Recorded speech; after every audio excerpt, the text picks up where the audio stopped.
I'm gonna do that to someone, you know. I'm just gonna get a disguise. I'm just gonna stay in the middle of the road. In the middle? I'm just stay in the middle of the road. You've got 2 ways of traffic coming. I don't care. I don't care, man.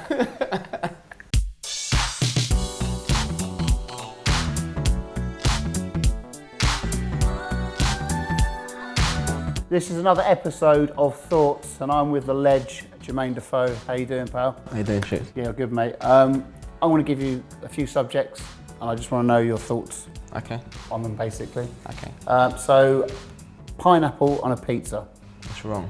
I've had it, but it's wrong because what do you want? Do you want a pizza or do you want a dessert?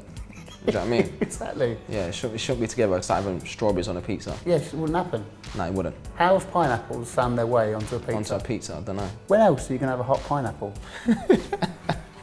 A lot of people have it. Probably one of their best sellers. Pizza, pineapple on a pizza. Makes me angry. Don't put a grape on there, do you? Best musician in the world, ever? Michael Jackson. Legend. Obviously, I never saw him live. I was meant to, obviously, before he passed away. But I've seen obviously a lot of footage and stuff like that. I've watched loads of documentaries, and I think it's fascinating. Yeah. To see someone so special. I mean, the singing, and from a 5-year-old, how special was then to the dances. It's just like, yeah, special. The moonwalk was just different gear, wasn't it? It's different gear. Because even before that, you think of people like James Brown and stuff like that, but Michael Jackson took it to the next level, and I don't think we'll ever see anyone like that again. I don't think so. No. But how'd you just at home, you just come up with a moonwalk. It's but not only that as well, or you're at home and you just get a song in your head without writing it down. Yeah. That's the crazy thing, because he said that in a documentary. Oh yeah, I sit at home, I don't write lyrics down. How do you remember?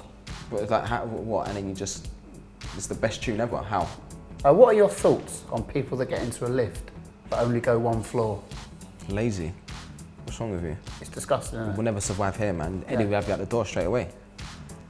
Just walk up the stairs. But I make a point when they get in and they press just 1 floor. I look at the lights on the floors. And you think, are you winding me up? And I do it on purpose, look at them. Look at them, They like should, that? yeah. You're going to do that to the wrong person. You're going to do it to the wrong person, you're going to be like, what are you looking at? But it's disgusting, And then what isn't are you going to do then? Yeah, it is. Just walk up the stairs.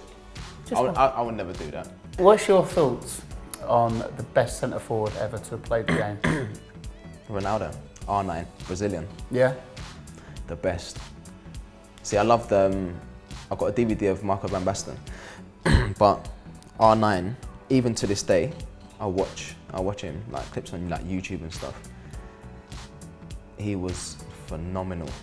He had everything, like his finishing. I've never seen a centre forward to be one-on-one with a goalkeeper. And I always thought this, even before people start talking about stats, when they said, I don't know, that how many goals that he scored, actually beating the goalkeeper and passing the goal. Like now people talk about stats, but even before then, I always knew that anyway, because when I watch, I thought, he goes around the goalkeeper a lot. Yeah. But it made it look so easy, and it's not, because a lot of times when you're one-on-one with a goalkeeper, you just think, right, I've got to finish. But to be that brave to actually, okay, I'm going to sit the goalkeeper down to make it easier for myself and pass it in an empty net. Yeah. I remember speaking to Fabio Capello about him when he was the England manager, and I just basically said, what was he like at Madrid?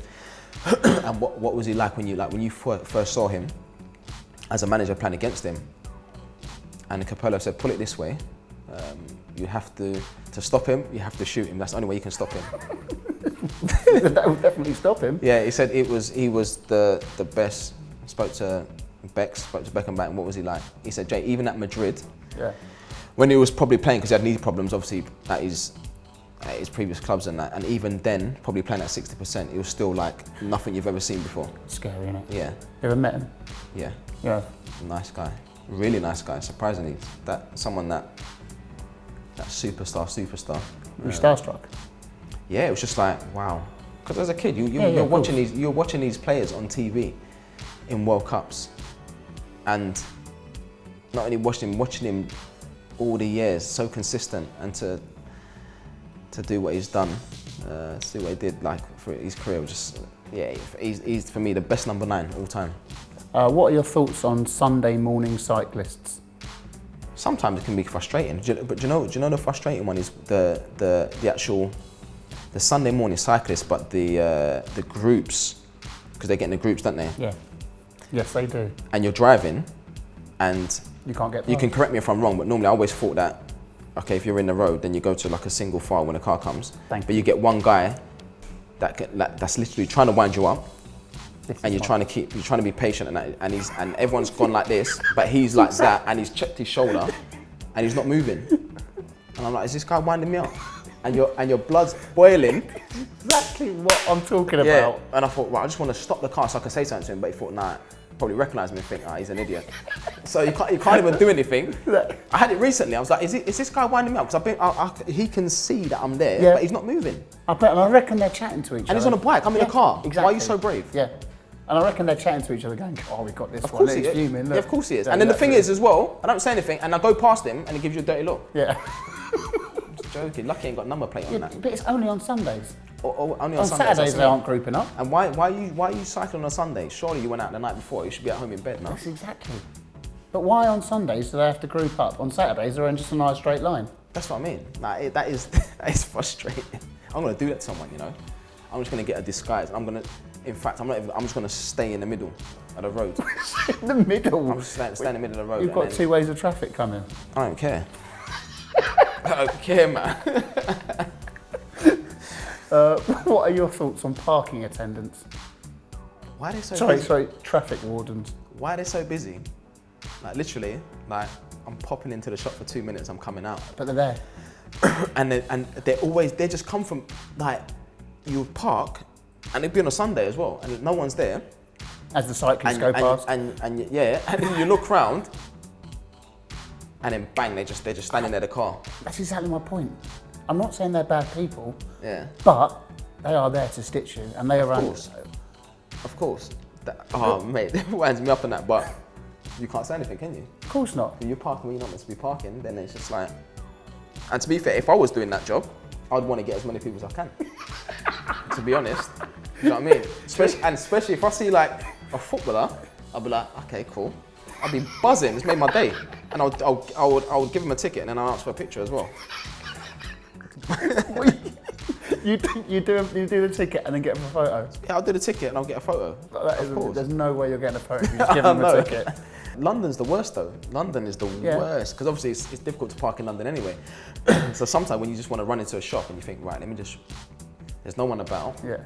Bang, and they're just there. I think they see you from a distance and they wait, and then they just sort of like have a little jog up and that, and then that's it. And then always when you come back and you get in the car, you know, you think, they've not took the number down, whatever. But they're like, yeah, I've done it, it's too late. Yeah, and they buzz off it when you plead with them. Yeah, they're buzzing, of course. Yeah, like, please. Yeah, it's made their day. Well, that was fun, that was thoughts, and that's Jermain Defoe. What a man. Cheers, Thank guys. you, mate. Nice, cheers.